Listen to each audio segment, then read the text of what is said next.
মাননীয় সদস্যবৃন্দ বসুন বসুন বসুন প্লিজ।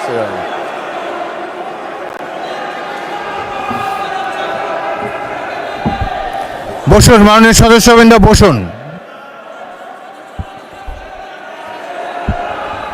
বসুন বসুন।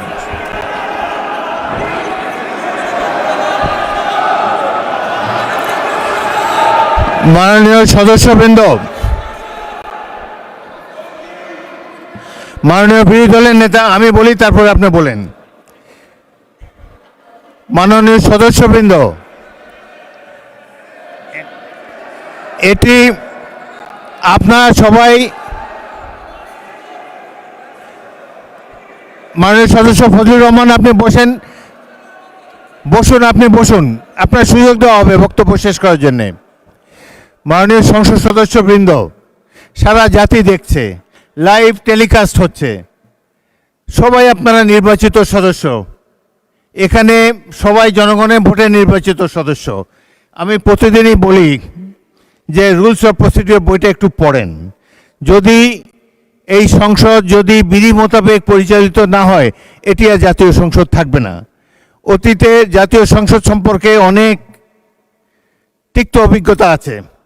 প্রথমে নজমুল হুদা তৎকালীন মাননীয় সদস্য একটা বক্তব্য করলেন, সদস্যরা ওয়াকআউট করে চলে গেলেন, আমরা ভাবলাম যে আধা ঘন্টা পরে ফিরে আসবে। ওই বয়কট 2 বছর চলেছে। সুতরাং সামান্য কারণে উত্তেজনা সৃষ্টি করা ঠিক নয়। প্রত্যেকেরই বাক স্বাধীনতা আছে। প্রত্যেক সদস্য এখন ইভেন 370 বিধিতে দলীয় হুইপ নেগলেক্ট করে, উপেক্ষা করেও ব্যক্তিগত মতামত এখন সবাই দিতে পারেন। এখানে প্রত্যেকেরই বাক স্বাধীনতা আছে। যদি কোনো সদস্য, সরকার দলের সদস্য আর বিরোধী দলের সদস্যের মত এক হবে, এমন তো হতে পারে না। এই জন্যই একটি সরকারি দল, একটি বিরোধী দল এখানে আছে, জনগণই এভাবে নির্ধারিত করে দিয়েছে।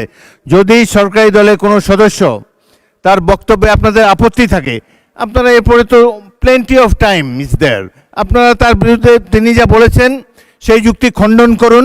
তিনি ভুল বললে তাকে পাল্টা অভিযোগ করেন তার বিরুদ্ধে, কথা বলার সময় তো সুযোগ আছে। কিন্তু এই যে শিশুরাও লজ্জা পাবে এই ধরনের, যদি বয়স্ক শ্বশ্রুমণ্ডিত ব্যক্তি, বয়স্ক যারা অলরেডি দাদা হয়ে গিয়েছেন, তাদের নাতিরাও হয়তো এখানে গ্যালারিতে বসে দেখছে, তারা কি ভাববে এটা সম্পর্কে।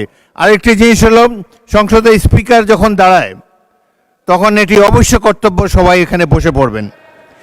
যদি আমাকে তো আপনারাই তো আমাকে স্পিকার বানিয়েছেন, আমি এই সংসদের কাস্টোডিয়ান, অভিভাবক। যদি চেয়ারের প্রতি এই সম্মান আপনাদের না থাকে, তাহলে জাতীয় সংসদের প্রতি মানুষের কোনো রেসপেক্ট থাকবে না আগামী দিনে। খবরের কাগজ, নিখাদ, নির্ভীক, নিরপেক্ষ।